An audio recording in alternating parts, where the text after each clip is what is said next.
Hi friends, last time हम लोगों ने सॉलिड स्टेट के पूरे थ्योरी टॉपिक कवर कर दिए थे।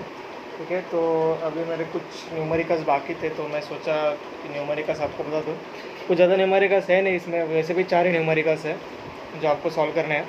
ठीक है, बाकी के न्यूमेरिकल्स है पर वो आपको खुद को देखने हैं कि आपको कितने आते हैं। ठीक है, मैं आपको 4 न्यूमेरिकल सॉल्व करके दिखाऊँगा।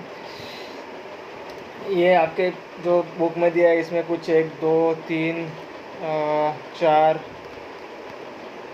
और एक 5, टोटल 5 न्यूमेरिकल्स हैं। ठीक है, so there are 5 numbers of numericals in this chapter. अगर आपको और ज़्यादा न्यूमेरिकल चाहिए तो आप लोग एनसीईआरटी का बुक ढूंढो। ठीक है, कोई आपके पास पब्लिकेशंस रहेगा। ठीक है, तो उसमें से आप लोग देख सकते हो, उसमें से न्यूमेरिकल सॉल्व करो। फिलहाल तो मैं चैप्टर के नीचे न्यूमेरिकल सबको सॉल्व करके दिखाता हूँ। जब हम लोग JEE के लिए देखेंगे तभी हम लोग और न्यूमेरिकल सॉल्व करने वाले ही हैं। ठीक है, तो हम लोगों का जो फर्स्ट न्यूमेरिकल है वो क्या बोलता है। फर्स्ट न्यूमेरिकल जो है हम लोगों का, वो हम लोगों को बोल रहा है the density of iridium is 22.4 gram per centimetre cube. The unit cell of iridium is FCC। ठीक है, तो ये FCC स्ट्रक्चर है और इसका डेंसिटी दिया उन्होंने 22.4 ग्राम पर सेंटीमीटर क्यूब।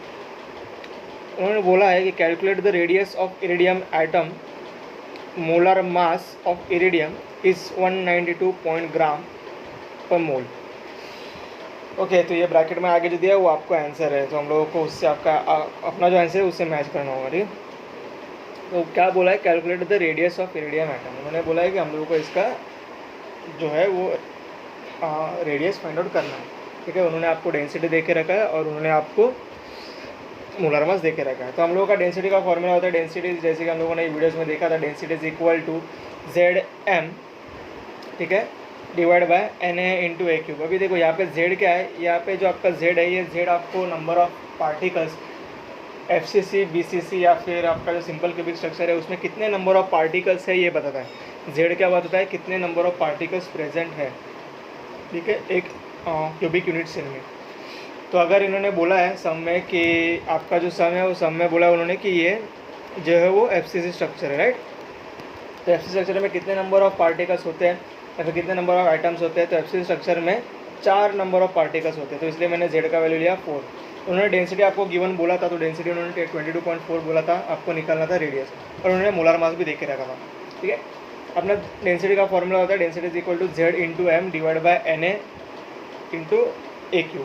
तो मैंने Z के जगह पे 4 डाल दिया, M के जगह पे उन्होंने जैसे कि सम में दिया था 192.2, मैंने 192.2 डाल दिया M के जगह पे।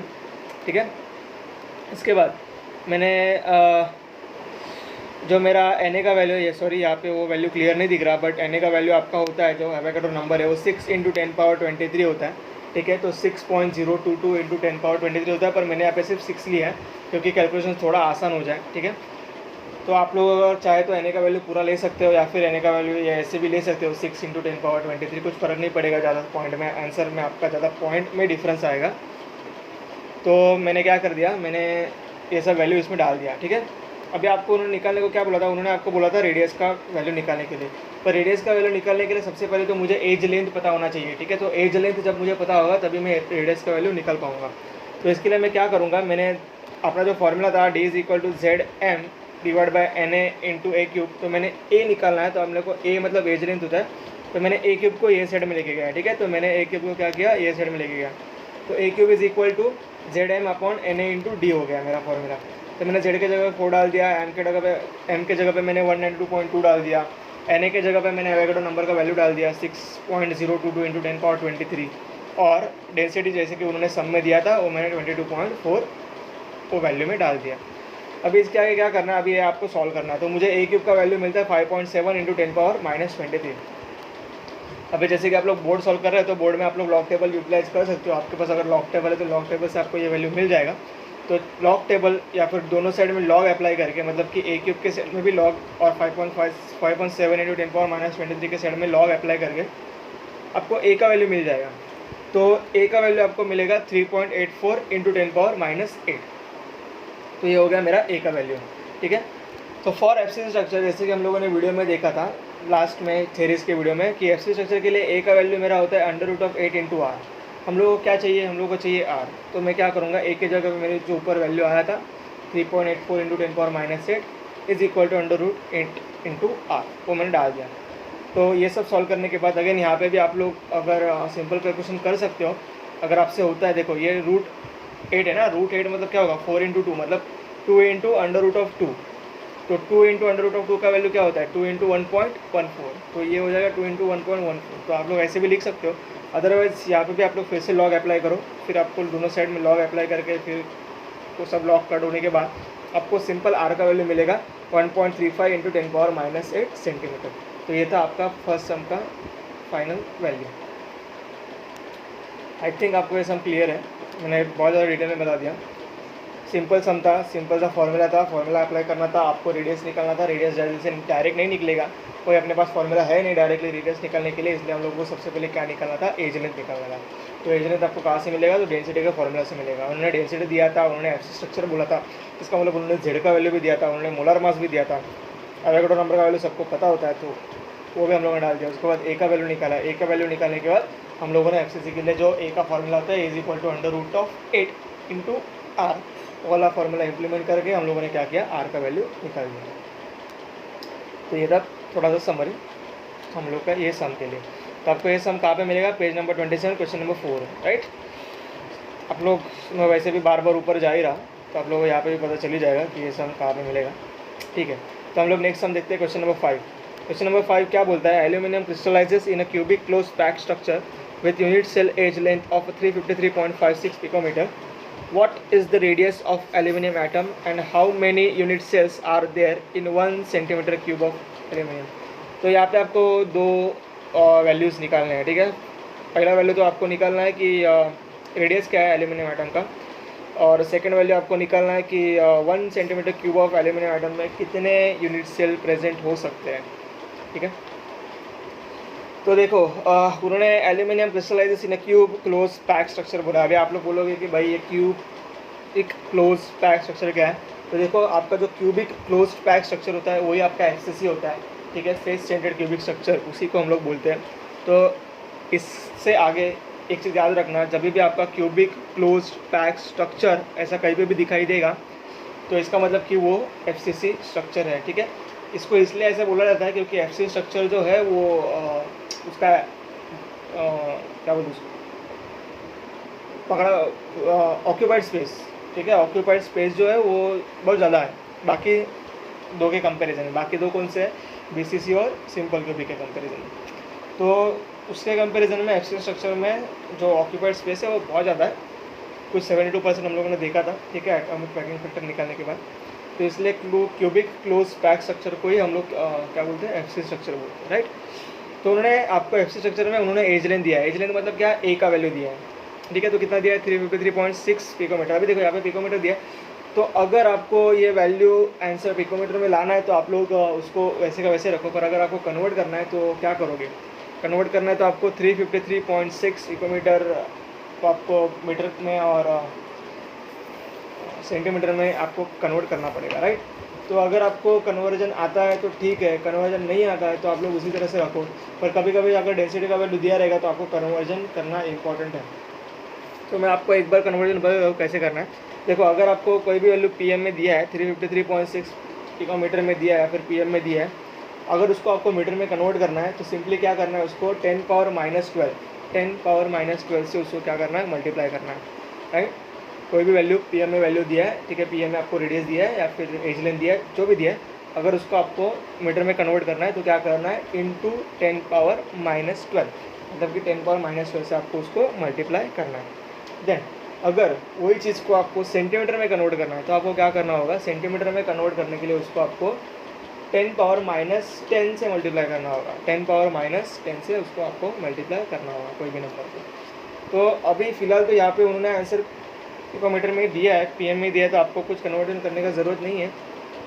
पर मेरे हिसाब से अगर मेरी बात मानो तो कन्वर्जन करोगे तो अच्छा रहेगा, ठीक है।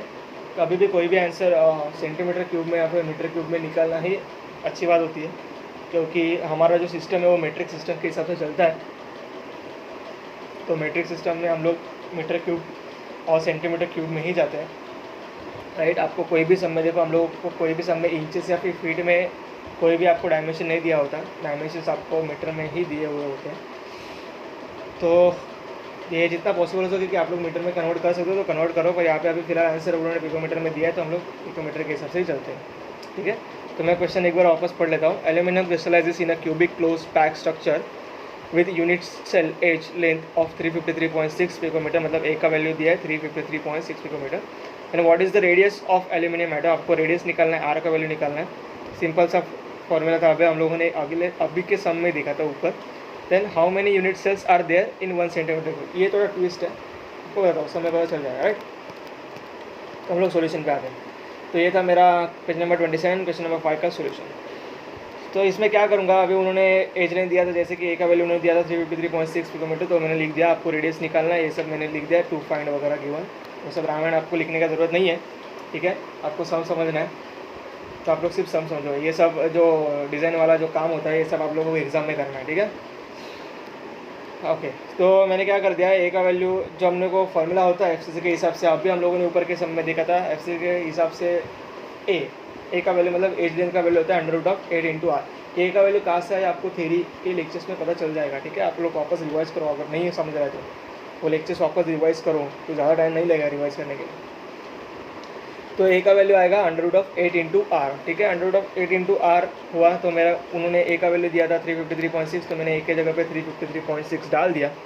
इसके बाद √8 इंटू आर, तो मैंने सिंपल आर इधर उधर लेके 353 डिवाइड बाई √8 कर दिया, तो मुझे आर का वैल्यू मिलता है 125 पिकोमीटर। तो ये आपका राइट आंसर है, ठीक है। इसके बाद आपको volume of the unit cell निकालना है। Volume of the unit cell क्या होता है, ए क्यूब होता है, ठीक है। पहली बात एक चीज़ याद रखो, तो जब भी आप लोगों को कोई भी नंबर ऑफ़ यूनिट सेल्स पूछता है तो नंबर ऑफ़ यूनिट सेल का फॉर्मूला होता है, ठीक है, टोटल वॉल्यूम और आपका जो भी गिवन वॉल्यूम होगा, ठीक है, डिवाइड बाय आपका volume of the unit cell आएगा, ठीक है। चीज़ याद रखना, नंबर ऑफ़ यूनिट सेल अगर आपको कोई भी पूछता है तो आपको क्या आएगा, या तो टोटल वॉल्यूम आएगा या फिर आपका जो गिवन वॉल्यूम रहेगा वो आएगा। टोटल वॉल्यूम या फिर गिवन वॉल्यूम सेम ही होता है, तो या तो टोटल वॉल्यूम लिखो या फिर गिवन वॉल्यूम लिखो। तो number of unit cell is equal to total volume और given volume divide by volume of unit cell, ठीक है। तो अभी उन्होंने गिवन वॉल्यूम या फिर टोटल वॉल्यूम तो देख के रखा था, कितना था 1 सेंटीमीटर क्यूब, पर अपने पास volume of the unit cell नहीं था। तो volume of the unit cell निकलने के लिए क्या होता है, यूनिट सेल क्या है, क्यूबिक स्ट्रक्चर है ना, क्यूबिक का वॉल्यूम क्या होता है, ए क्यूब होता है। तो उन्होंने ए का वैल्यू तो देख के रखा था। तो देखो अभी यहाँ पे देखो, यहाँ पे उन्होंने जो आपको वॉल्यूम दिया था वो सेंटीमीटर क्यूब में दिया था सम में। तो इसका मतलब कि आपका जो पिकोमीटर का वैल्यू है जो पीएम में दिया है वो वैल्यू आपको पीएम का सेंटीमीटर में कन्वर्ट करना पड़ेगा। तो जैसे कि मैंने बताया कि सेंटीमीटर में कन्वर्ट करने के लिए 10⁻⁻10 से क्या करना पड़ता है, मल्टीप्लाई करना पड़ता है। तो 353.5 और 6 जो भी था, सॉरी 6 था, मैंने गलती से 5 लिख दिया, इट्स ओके, कुछ फ़र्क नहीं पड़ेगा। 353.6 into 10⁻10 power cube is equal to 4.42 into 10⁻23 आ जाएगा, ठीक है। तो नंबर ऑफ़ यूनिट सेल का फॉर्मूला मैंने बताया, टोटल वॉल्यूम और given volume divide by volume of the unit cell. तो गिवन वॉल्यूम था 1, तो 1 लिख दिया मैंने, divide by volume of the unit cell कितना आया 4.42 इंटू 10⁻23। तो ये सॉल्व करने के बाद मुझे आंसर आता है 2.26 इंटू 10⁻22 यूनिट सेल। तो इसका मतलब कि अगर आपके पास 1 centimetre cube of volume aluminium present है जो आपको एज लेंथ दिया था, तो इसमें टोटल कितने यूनिट सेल्स रहेंगे, 2.26 इंटू 10⁻22 यूनिट सेल्स उसमें प्रेजेंट रहेंगे। तो इस तरह से आपके सेकेंड क्वेश्चन का आंसर, सॉरी क्वेश्चन नंबर 5 का भी आंसर हो जाता है। आई होप आपको ये भी क्वेश्चन क्लियर है। अभी हम लोग चलते हैं नेक्स्ट क्वेश्चन पे, ठीक है। तो नेक्स्ट क्वेश्चन है मेरा क्वेश्चन नंबर 9, राइट। तो क्वेश्चन नंबर 9 देखो क्या बोल रहा है, an element with a molar mass 27, बीच में जो दिए वो थ्री टाइप के क्वेश्चन है। आपको यहाँ पे एक क्वेश्चन है क्वेश्चन नंबर 6, तो मैं आपको एक्सप्लेन कर देता हूँ कि इसको कैसे सॉल्व करना है, ठीक है। उसके लिए कोई ऐसा बुक हाथ में पेपर बुक लेके बैठने की ज़रूरत नहीं है, तो ऐसे ज़बान भी आपको समझ में आ जाएगा। फिलहाल तो क्वेश्चन नंबर 9 देखते हैं। An element with a molar mass 27 ग्राम पर मोल forms cubic unit cell with edge length of 405 picometer. If density of the element is 2.7 gram per centimeter cube, then what is the nature of cubic unit cell? देखो अभी यहाँ पे बोला है what is the nature of the cubic unit cell. इसका मतलब कि आपको यहाँ पे गेस करना है कि ये एफसीसी स्ट्रक्चर है, ये बीसीसी स्ट्रक्चर है, या फिर ये सिंपल क्यूबिक स्ट्रक्चर है। अभी आप लोग कोई भी स्ट्रक्चर एफसीसी है, बीसीसी है या फिर सिंपल क्यूबिक स्ट्रक्चर है कैसे गेस करोगे? तो गेस करोगे उसके लिए एक सिंपल सा फंड है, आपको उसके लिए नंबर ऑफ़ पार्टिकल्स निकालने पड़ेंगे कि कितने नंबर ऑफ़ पार्टिकल्स प्रेजेंट हैं। तो देखो, अगर आपके पास सिर्फ एक नंबर ऑफ़ पार्टिकल्स प्रेजेंट होता है, ठीक है, इसका मतलब आपका वैल्यू जेड का वैल्यू अगर 1 आ जाता है तो इसका मतलब कि आपका सिंपल क्यूबिक स्ट्रक्चर है। अगर आपका जेड का वैल्यू, ठीक है, या फिर नंबर ऑफ़ पार्टिकल्स का वैल्यू 2 आ जाता है, इसका मतलब कि आपका बॉडी सेंटर्ड क्यूबिक स्ट्रक्चर है, तो बीसी स्ट्रक्चर है, राइट। और अगर आपका जेड का वैल्यू 4 आ जाता है, ठीक है, तो 4 मतलब कि क्या हो गया, एफसी स्ट्रक्चर, तो फेस सेंटर्ड क्यूबिक स्ट्रक्चर या फिर क्लोज पैक क्यूबिक स्ट्रक्चर भी होता है, ठीक है। तो अगर जेड का वैल्यू 4 आ जाता है तो आपका एफसीसी स्ट्रक्चर होगा।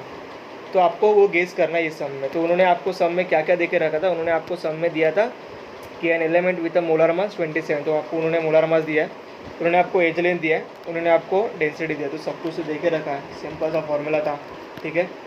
तो यहाँ पे देखो, ये था मेरा formula, D is equal to Z M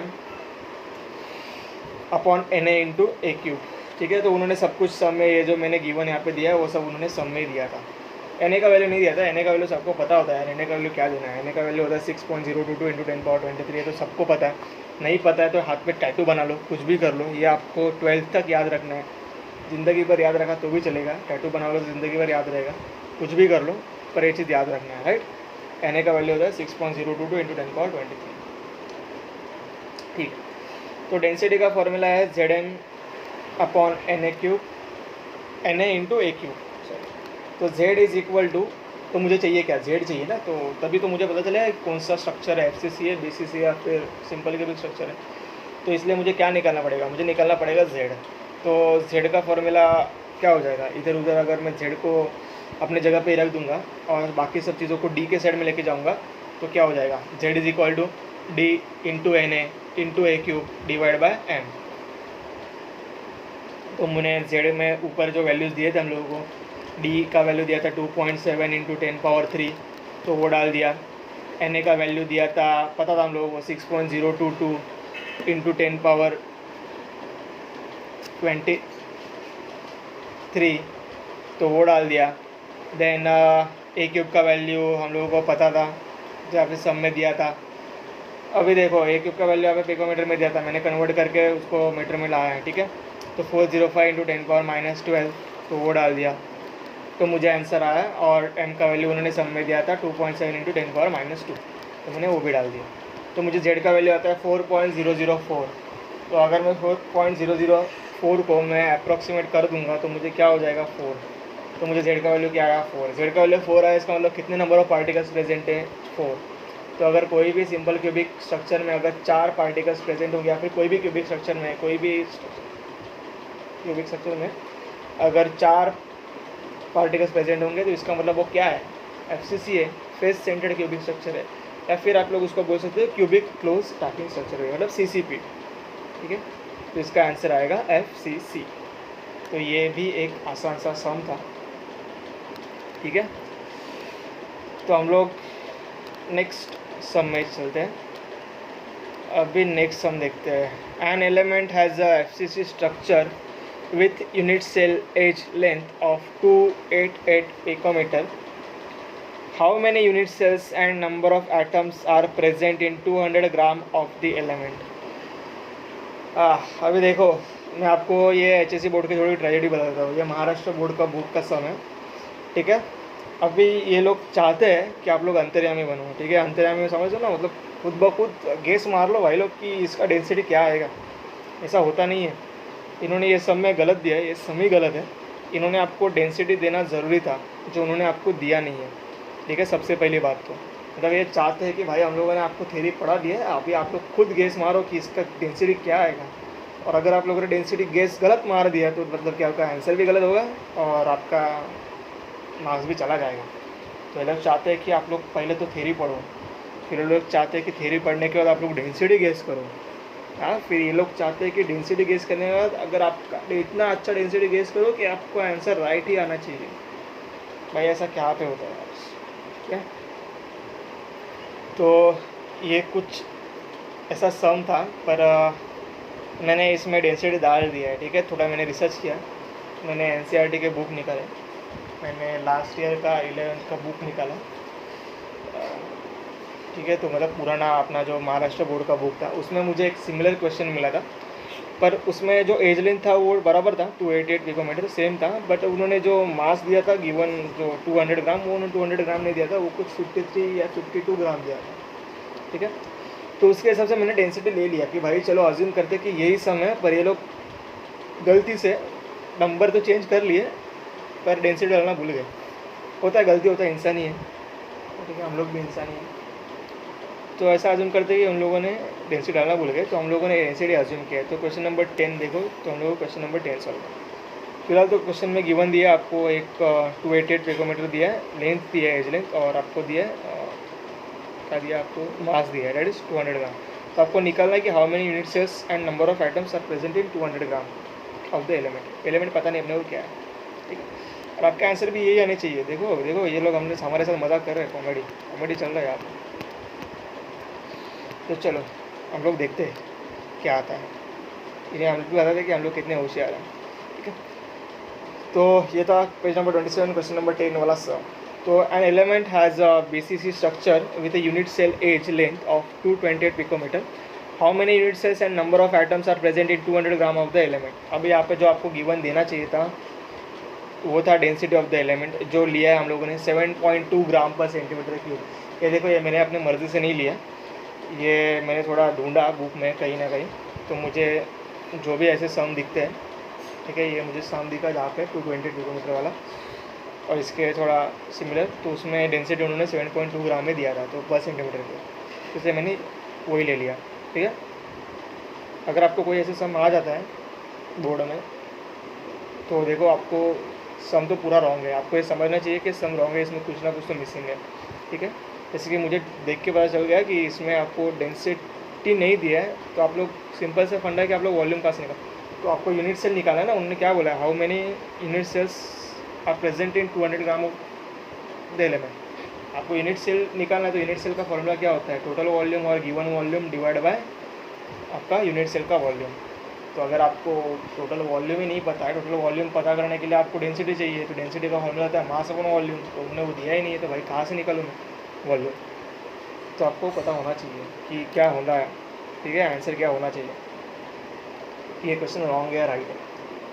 तो चलो हम लोग देखते हैं। तो डेंसिटी का फॉर्मूला होता है मास अपॉन वॉल्यूम, तो मैंने ले लिया डेंसिटी इज इक्वल टू 7.2, तो वो डाल दिया, मास उन्होंने दिया था ऑब्वियसली 200 का, तो 200 डाल दिया, और मुझे वॉल्यूम आया 27.7 सेंटीमीटर क्यूब, ठीक है। उन्होंने edge length of the unit cell दिया था 228, ओ सॉरी यहाँ पे 288 था, वो 228 हो गया, ठीक है। तो यहाँ पे 288 होना चाहिए। हम लोग फिर से ऊपर जाके भी देखते हैं सर में कि उन्होंने क्या दिया है। ओके सॉरी 288 ही दिया है, मैंने गलती से यहाँ पे 228 लिख दिया, ठीक है। 288 अज्यूम करो, तो गिवन में मैंने दिया है, ठीक है। तो edge length of the unit cell उन्होंने दिया है सबमिट 288 पिकोमीटर, तो 288 इंटू 10⁻⁻12 मीटर में कन्वर्ट करने के बाद होता है, और उसको सेंटीमीटर में कन्वर्ट करने के बाद होता है 2.88 इंटू 10⁻⁸, ठीक है। तो ये होगा सेंटीमीटर में कन्वर्ट करने के बाद। अभी आप लोग पूछोगे कि यार भाई तू पहले तो बताया था 10⁻10 होता है, अभी बोल दो 10⁻8 कैसे आ गया। तो देखो यहाँ पे 2.88 भी है, 288 नहीं है। अगर आपको सेंटीमीटर 10⁻10 लिखना है तो क्या होगा 288 इंटू 10⁻10। अगर मैं 2 पॉइंट हटा दूंगा ऊपर के, तो -8 करूँगा, तो यहाँ पे भी दो नंबर के 2 डिजिट के आगे 2 पॉइंट बढ़ेंगे ना भाई, 1 पॉइंट बढ़ जाएगा, तो 2.88 हो जाएगा। तो इसलिए 288 इंटू 10⁻12 मीटर है, और 2.88 इंटू 10⁻8 सेंटीमीटर है। अभी मैं इसमें सेंटीमीटर में क्यों कन्वर्ट किया, ये भी एक क्वेश्चन है। तो सेंटीमीटर मैंने इसलिए कन्वर्ट किया क्योंकि यहाँ पे जो वॉल्यूम आपको आया, वो वॉल्यूम का वैल्यू सेंटीमीटर क्यूब में आया। तो आपके पास 2 ऑप्शन है, या तो ऊपर का वॉल्यूम जो आया वो सेंटीमीटर क्यूब का मीटर में कन्वर्ट करो, वो आप लोग करोगे नहीं, बहुत हार्ड है। इससे अच्छा तो ये आसान है कि भाई सिंपल सा नंबर था, उसको मीटर में सेंटीमीटर में कन्वर्ट, तो इसलिए मैंने मीटर का सेंटीमीटर कन्वर्ट कर दिया। तो अभी volume of the unit cell होता है आपका a क्यूब, तो a क्यूब की जगह मैंने डाल दिया 2.88 इंटू 10⁻8 क्यूब, तो आया answer 23.88 into 10⁻24 centimetre cube. Alright, तो number of unit cell in 200 gram बोला उन्होंने। तो यूनिट सेल का फॉर्मूला होता है total volume divide by volume of the unit cell. तो टोटल वॉल्यूम अपने को कितना निकला था 27.77, तो वो मैंने डाल दिया, ठीक है। Volume of the unit cell कितना निकला 23.88, तो इंटू 10⁻24, तो वो भी डाल दिया। तो मुझे नंबर ऑफ यूनिट सेल कितने मिले 1.15 इंटू 10⁻24 यूनिट सेल्स मिले। तो इतने यूनिट सेल्स मिले। अभी ये लोग क्या चाहते हैं आपसे कि ये लोग अभी चाहते हैं कि आप लोग नंबर ऑफ एटम्स भी निकालो, ठीक है, बिना डेंसिटी दिए। वही अलग बात थी, ठीक है, बार बार झूठ नहीं मारा करते। तो वो लोग चाहते हैं कि नंबर ऑफ एटम्स भी निकालो, ठीक है। तो ये लोग इतने से खुश नहीं है आपसे।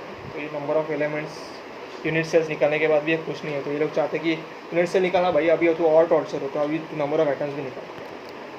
तो नंबर ऑफ एटम्स के लिए क्या किया उन्होंने, बोला था सब में कि कौन सा टाइप का सब में बेसिस स्ट्रक्चर है। तो बेसिस स्ट्रक्चर में कितने नंबर ऑफ पार्टिकल्स होते हैं आपके, 2 होते हैं, ठीक है। तो 2 नंबर ऑफ पार्टिकल्स होते हैं। तो एक यूनिट सेल में 2 नंबर ऑफ पार्टिकल्स होते हैं, राइट। तो आपको कितने यूनिट सेल आए, आपको यूनिट सेल आए 1.15 इंटू 10⁻24, बहुत बड़ा नंबर है।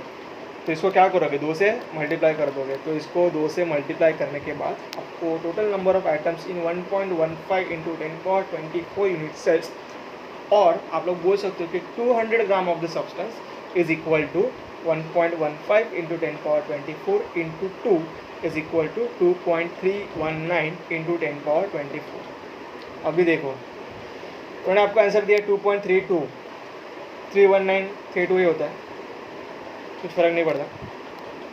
यहाँ पे आंसर दिया है 1.16, भाई मेरा आंसर 1.15 है, आसपास हो, चल जाएगा, ठीक है। तो ये थे आपके सम्स।